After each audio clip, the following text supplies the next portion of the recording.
नमस्कार दोस्तों, आज फिर आपका स्वागत है क्राउन इमिग्रेशन के यूट्यूब चैनल पर। तो आज की जो हमारी अपडेशंस है वो है स्टडी इन स्वीडन के बारे में।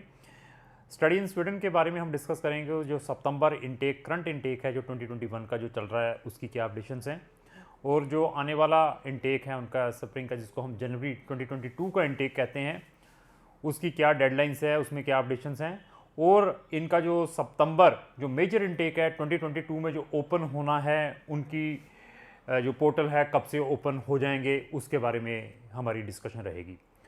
तो मैं फिर इस वीडियो में वर्ड रिपीट कर रहा हूँ कि अगर आपने शेंगन में वहाँ की पब्लिक यूनिवर्सिटीज़ में पढ़ने के लिए जाना है तो आपको 6 मंथ से लेकर 12 मंथ्स पहले प्रिपरेशन करनी पड़ेगी, क्योंकि वहाँ पर जो एडमिशन है मेजर यूनिवर्सिटीज़ में या जो मेजर इनटेक है वो एक ही होता है साल में, सितंबर का। अभी ये लेकर चलिए कि सितंबर का जो इनटेक है जो 2022 में ओपन होना है उनके पोर्टल अभी आने वाले टाइम में अक्टूबर, नवंबर और दिसंबर में ओपन हो जाएंगे, नॉर्वे जैसी कंट्री के, स्विट्ज़रलैंड जैसी कंट्री के, क्योंकि वो जो इनके जो पोर्टल ओपन हो जाएंगे। इवन स्वीडन के भी जो पोर्टल है जिन बच्चों ने सितंबर 2022 में जाना है तो अक्टूबर में ओपन हो जाएंगे।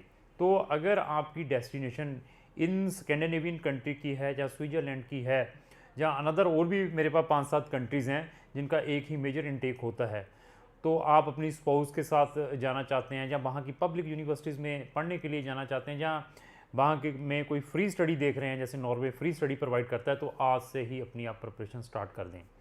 तो अभी हम आते हैं सबसे पहले जो सितंबर इनटेक हैं उनके बच्चों के एडमिशन्स आ चुके थे। मैक्सिमम बच्चों ने अपने रेजिडेंसी अप्लाई कर दी हैं स्टूडेंट्स के उनके पोर्टल के ऊपर। अभी डिसीजंस भी आने स्टार्ट हो चुके हैं। हमारे अभी तक जो डिसीज़न आए हैं पॉजिटिव आए हैं। स्टिल हम वेट कर रहे हैं कि जो पेंडिंग डिसीज़न है वो भी जल्द से जल्द आएँ, ताकि बच्चे अपनी जो सितंबर इनटेक की क्लासेस अपनी स्टार्ट करें वहाँ पहुँचने के बाद। तो कुछ बच्चों की अभी देखने में आया कि रिफ्यूज़ल्स भी आई हैं स्वीडन की, उन्होंने भी हमें अप्रोच किया है। स्वीडन का मैं बता दूं कि वी आर वेरी स्पेशलाइज्ड। अगर आपका एडमिशन में भी रिफ्यूज़ल आता है तो स्वीडन एक ऐसी कंट्री है वो आपको राइट ऑफ अपील देती है कि अगर आपका एडमिशन हमने रिजेक्ट कर दिया है, आपको लगता है कि हमने आपके केस के ऊपर रॉन्ग डिसीजन दिया है, तो आप इसके अगेंस्ट अपील कर सकते हैं हमारी एडमिशन कमेटी के पास। तो देखिए, ऐसे एडमिशन के ऊपर भी राइट ऑफ अपील है। अगर आपका वीज़ा भी रिफ्यूज़ हो चुका है, आप उससे सेटिस्फाई नहीं हैं, तब भी आप स्वीडन जो एम्बेसी है या स्वीडन इमिग्रेशन अथॉरिटी है वहाँ पर अपनी अपील के थ्रू भी वीज़ा ले सकते हैं। बट कंडीशन एक ही है कि आपका केस किस जैसा कैसा है। मैं केस देखने के बाद आपको बता सकता हूँ कि आपको अपील करने का फ़ायदा है या नहीं है, क्योंकि जो अपील के डिसीज़न है वो 3-3 महीने लगते हैं डिसीज़न आने में। तो मुझे सारे प्रिकॉशंस लेने पड़ते हैं, रिफ़ंड पॉलिसीज़ पढ़नी पड़ती हैं उन रिस्पेक्टिव यूनिवर्सिटीज़ की कि क्या मैं अपील डालने के बाद अगर वो अपील नहीं अलो होती तो उसकी रिफ़ंड पॉलिसी क्या वह यूनिवर्सिटी पैसे काट के भेजेगी या क्या है, व्हाट्सएवर हमें देखना पड़ता है, तब हम जाकर अपील करते हैं। इवन आपके मुझे एकेडमिक डॉक्यूमेंट भी चेक करने पड़ते हैं, परसेंटेज क्या है आपका, IELTS स्कोर क्या है, विदाउट IELTS डाला था, इंटरव्यू आई थी तो इंटरव्यू में क्या क्वेश्चंस पूछे गए थे, तो आपने उन क्वेश्चंस के क्या आंसर्स दिए हैं, उसको सारा एनालाइज करने के बाद ही मैं आपको सजेस्ट करूंगा कि आपने किस वे से एडमिशन, क्या आपको अपील करनी चाहिए, जहां अपना केस अनदर कंट्री में डालना चाहिए। अभी उसके बाद एडमिशन का क्या सिस्टम है। एडमिशन में मैंने बहुत सारी वीडियोस में बताया, वहाँ पर पॉइंट बेस सिस्टम है एडमिशन का। मैंने फिर बता दिया, हमारा जितना भी वर्क है वो एक ही आपको छतरी के नीचे मिलेगा। ऐसा नहीं है कि हम कोई अनदर कंसल्टेंटों की हेल्प लेते हैं। जैसे बहुत सारे यहाँ पर कंसल्टेंट हैं, उनको तो ABC मालूम नहीं है स्वीडन की, उन्होंने क्या किया हुआ है कि अनदर हमारी जैसी एजेंसीज़ को ही हायर किया हुआ है, हमें ही केस पे फॉरवर्ड करते हैं।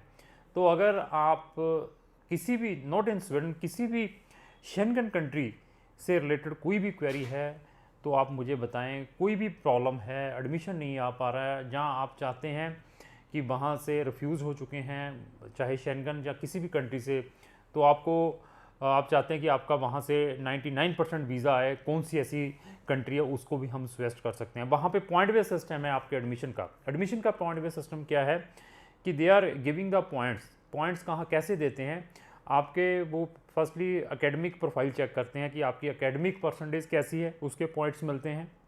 उसके बाद लैंग्वेज प्रोफिशिएंसी के पॉइंट मिलते हैं, आपने एमओआई के साथ डाला है, आईएलटीएस के साथ डाला है। अगर आपने कुछ ऐसे प्रोग्रामों में डाला है जहाँ पर सैट की और जीमेट की रिक्वायरमेंट हैं तो उसके डिफरेंट पॉइंट्स मिलते हैं। इवन आपका motivation letter, it is very very important at the time of admission, क्योंकि उसके भी पॉइंट्स हैं। और ये ऐसी कंट्रीज़ हैं शेंगन जो कि एक्सपीरियंस स्टूडेंट्स को, मैं बार बार बता रहा हूँ, रिपीट कर रहा हूँ, कि they are giving the preference. आपको कितना मैक्सिमम एक्सपीरियंस है उसके भी आपको एक्स्ट्रा पॉइंट मिलते हैं। अगर आपकी कोई एक्स्ट्रा कुरिकुलम्स हैं उसके भी पॉइंट्स मिलते हैं। आपका केस देखने के बाद मैं आपको सजेस्ट कर सकता हूँ कि आपको कौन से प्रोग्राम में एडमिशन आने के मैक्सिमम चांसेस हैं। इसी तरीके से जब भी हमने एडमिशन डालना है तो मैं सबसे पहले ये चेक करता हूँ कि उस स्पेसिफिक प्रोग्राम के अंदर इंटरनेशनल स्टूडेंट्स के लिए कितनी सीट्स हैं। यही नहीं है कि सिर्फ टाइम पास करने के लिए प्रोग्राम सेलेक्ट कर दिए, काम कर दिया, क्योंकि हर एक प्रोग्राम के लिए लिमिटेड सीट्स रखी हुई हैं उन्होंने इंटरनेशनल स्टूडेंट्स के लिए। हर एक प्रिकॉशंस लेने के बाद we are putting the application. अभी ये तो हो गया आम जनरल डिस्कशन। अभी सितंबर इनटेक में जो अभी जाने हैं बच्चे इसमें 2021 में, उसमें अभी क्या क्या जो सामने आ रहा है। कुछ बच्चों की इंटरव्यूज़ आ रही हैं। जिन बच्चों की ऑलरेडी इंटरव्यूज़ आ चुकी हैं, मेरे पास ऐसे 15 क्वेश्चंस हैं जो कि जो स्वीडन एम्बेसी है इंडिया के अंदर, वो हर एक स्टूडेंट से पूछती है। तो वो क्वेश्चंस मैं आपके साथ शेयर कर सकता हूँ। आपने किस वे से जाके अपनी प्रिपरेशन करके जानी है उसके बारे में मैं टिप्स प्रोवाइड कर सकता हूँ। जब आप हमारे थ्रू इस टाइप के केसेस करवाते हैं, हम एक्सपीरियंस्ड हैं, हमें हर एक चीज़ के बारे में मालूम है। एक न्यू एजेंसी है जो सिर्फ हमारी जैसी वीडियोस को देख के या हमारे जैसे कंसल्टेंटों से वर्क करा रही है, वो आपकी प्रोफाइल के ऊपर कितना वर्कआउट कर पाएगी। तो मैं आपको टिप्स बता सकता हूँ कि एम्बेसी आपको क्या क्या क्वेश्चन पूछ सकती है। अगर आपका वहाँ की स्वीडन इमिग्रेशन से कोई ऑब्जर्वेशन लग गई है एप्लीकेशन के ऊपर, they are asking a extra document, तो आपने जब वो एक्स्ट्रा डॉक्यूमेंट भेजने हैं उसके साथ आपने किस टाइप की रिप्रेजेंटेशन भी भेजनी है वो भी मैं बता सकता हूँ, कि ताकि जो आपका केस वर्कर है या केस ऑफिसर है वो आपके कवरिंग लेटर को, जहाँ आपने जो उसके अंदर टैक्स लिखा है, जो आपने उसके अंदर लिखना है टैक्स बॉक्स के अंदर, जहाँ उसके साथ कोई एक्स्ट्रा डॉक्यूमेंट लगाना है, उसको आपने किस वे से रिप्रेजेंट करना है कि वो इमीडिएटली आपकी फ़ाइल के ऊपर डिसीजन दे। तो ये तो आम जनरल डिस्कशन है। अगर आपका वीज़ा रिफ्यूज़ है, एडमिशन रिफ्यूज़ है, इंटरव्यू आ चुकी हैं, जहाँ स्वीडन इमिग्रेशन से कोई डॉक्यूमेंट की शॉर्ट कमिंग है, वो डॉक्यूमेंट मांग रहे हैं, तो आप हमारी सर्विसेज हायर कर सकते हैं। मैं आपको अच्छे से अच्छा उसमें गाइड कर सकता हूँ। अभी आता है जो जैन इनटेक है जो 2022 का, उसकी जो डेडलाइन है वो क्लोज़ होने जा रही हैं 16 अगस्त को। अगर आप स्वीडन में विद स्पाउस या विदाउट IELTS जाना चाहते हैं, अपनी प्रोफाइल दिखाएं, आपको मैं सजेस्ट कर सकता हूं। अगर आपकी एज 50 ईयर्स 50 साल की भी है, प्रोफाइल अप्रोप्रिएट है, आपके पास IELTS है या विदाउट IELTS जाना चाहते हैं, प्रोफाइल देखने के बाद बता सकता हूं कि कौन सी प्रोफाइल एग्जम्प्टेड है IELTS के साथ। अभी ये नहीं है कि BA ह्यूमैनिटीज़ से किए सर, आप वीडियो में बताते हैं कि विदाउट IELTS जा सकते हैं, तो BA ह्यूमैनिटीज़ वाले के लिए, MA वालों के लिए 100% IELTS की रिक्वायरमेंट है। हाँ, BTech की है, MTech की है, B फार्मा किया है, M फार्मा किया हुआ है, दीज टाइप ऑफ प्रोफाइल्स के लिए IELTS एग्जम्पशंस हैं। प्रोफाइल देखने के बाद मैं सजेस्ट कर सकता हूँ। तो अभी 16 अगस्त रिपीट कर दूँ एक बार फिर, लास्ट डेट है। उसके बाद फिर इनके रिजल्ट्स आने स्टार्ट हो जाएंगे। रिजल्ट्स कब आने हैं इनके? अक्टूबर के फर्स्ट और सेकंड वीक में वो नोटिफिकेशंस भेज देंगे, किन बच्चों की सिलेक्शन हुई है, किन बच्चों की रिजेक्शंस हुई हैं, किन बच्चों को उन्होंने वेटिंग लिस्ट में रखा हुआ है। अगर आपका वेटिंग लिस्ट के अंदर भी नाम आया है तो आप वेटिंग लिस्ट से कैसे अपनी सिलेक्शन करवा सकते हैं, वो आपकी प्रोफाइल देखने के बाद मैं बता सकता हूँ कि आपको वेटिंग लिस्ट में रखा है, क्या चांसेस है कि वो आपको सीट एलोकेट कर दें। तो उसके बाद उन्होंने रेजिडेंसीज अप्लाई करनी है। अगर आपने एडमिशन अपने लेवल पर लिया है, रेजिडेंसीज अप्लाई करना चाहते हो, तो हमारा ओपिनियन ले सकते हैं। अभी फंडिंग के ऊपर आते हैं। फंडिंग जब आपने रेजिडेंसीज अप्लाई करनी है, उसमें क्या क्या प्रिकॉशंस लेने हैं, कौन कौन से डॉक्यूमेंट अपलोड करने हैं और किस वे से आपने अपना एप्लीकेशन फॉर्म भरना है, उसके अंदर दे आर एक कॉलम है, it is very very important column. Reason पूछते हैं कि why you are coming to Sweden. जब आप इनका ऑनलाइन पोर्टल भरते हैं, उसके अंदर आपने जो अपना टैक्स लिखना है, that is very very important. उसी बेस के ऊपर सारी की सारी ये डिसीजन चलते हैं। तो फंड के ऊपर आ जाएं, अगर आप सिंगल हैं तो 9 लाख के फंड की रिक्वायरमेंट है। अगर आप स्पाउस के साथ जा रहे हैं तो स्पाउस के 4 लाख की एक्स्ट्रा रिक्वायरमेंट है। अगर आपके बच्चे हैं तो बच्चों के लिए जितने भी एक्स्ट्रा आपके एडिशनल बच्चे हैं तो उनका 2.5 लाख रुपये एक्स्ट्रा लगेगा।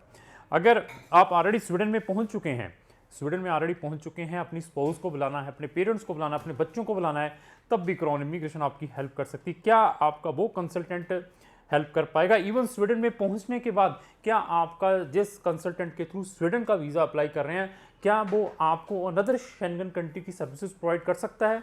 लाइक अगर आप स्वीडन से जर्मनी आना चाहते हैं एज ए स्टूडेंट, या स्वीडन से पुर्तगाल में जाना चाहते हैं, we have our own presence in Portugal, पुर्तगाल में हमारा अपना ऑफिस है, हम वो भी सर्विसेज प्रोवाइड कर सकते हैं। क्योंकि कुछ बच्चे जब चले जाते हैं जाने के बाद, क्योंकि टेस्ट सबको एक जैसा नहीं होता, कोई कहता है कि हमने यहाँ से अनदर कंट्री में शिफ्ट होना है, या यहाँ से हमने यूएसए का वीज़ा अप्लाई करना है, या हमने कनाडा का वीज़ा अप्लाई करना है, क्या आपका वो कंसल्टेंट वो सर्विस प्रोवाइड कर सकता है? अगर वो आपका कंसल्टेंट वो सर्विस प्रोवाइड कर सकता है तो आप उस कंसल्टेंट के थ्रू डेफिनेटली अपना केस प्रोसेस कराएं। ये नहीं है कि मैंने वीडियो डाल दी है, सतीश ने स्वीडन के बारे में इतना बोल रहा है, इसको बहुत अच्छा काम आता है, एटलीस्ट उसकी स्टैंडिंग चेक करें, उसकी स्वीडन से रिलेटेड वीडियोस चेक करें, उसके ये जैसी मैं इंफॉर्मेटिव वीडियोस बता रहा हूँ इसके बारे में चेक करेंगे कि उसको किस लेवल तक का एक्सपीरियंस है, उसके बाद you will take the decision. अभी हम आते हैं अपने सितंबर 2022 के इनटेक के बारे में। सितंबर 2022 के इनटेक के बारे में मैं ये बता दूं, अक्टूबर के सेकंड वीक में पोर्टल ओपन होने जा रहे हैं। जिन लोगों ने सितंबर 2022 में स्वीडन में जाना है तो आज से ही अपनी तैयारी कर लें, अपनी IELTS की प्रिपरेशन कर लें, अगर कोई डॉक्यूमेंट की शॉर्ट कमिंग है उसको प्रिपरेशन करना स्टार्ट कर दें। तो ये तो स्वीडन का कंप्लीट अपडेशन, स्वीडन के बारे में नहीं, हमें हर एक कंट्री के बारे में, 100 कंट्रीज। आप कनाडा के बारे में मुझे क्वेश्चन पूछो तो I can explain you about the Canada. Australia के बारे में पूछेंगे, न्यूजीलैंड के बारे में पूछेंगे, यूएसए के बारे में या यूके के बारे में पूछेंगे, हर एक कंट्री के बारे में बता सकता हूँ। We have everything on our own tips, क्योंकि हम रेगुलरली आकर इन चीज़ों को पढ़ते हैं, इसके ऊपर डेली अपनी इन्वेस्टमेंट करते हैं। तो दैट रीज़न हम इस टाइप की इंफॉर्मेटिव वीडियोस बनाते हैं।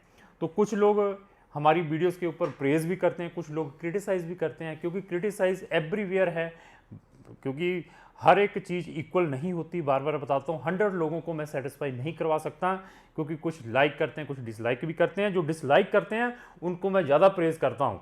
क्यों? अगर वो डिसलाइक करेंगे तो हम और अच्छा लर्न कर पाएंगे। अगर मुझे कोई प्रेज ही करता रहेगा, पुशिंग ही करता रहेगा, तो हम अपने आप को इम्प्रूव भी नहीं कर पाएंगे। लास्ट में मेरी यही रिक्वेस्ट है कि अगर आप इस टाइप की इंफॉर्मेटिव वीडियोस देखना चाहते हैं तो आप हमारे चैनल को इमीडिएटली सब्सक्राइब कर लें और साथ में लगे बेल आइकन को जरूर पुश करें। अगर आपको जो मेरी वीडियो अच्छी लगी तो लाइक एंड शेयर करना ना भूलें। Thank you.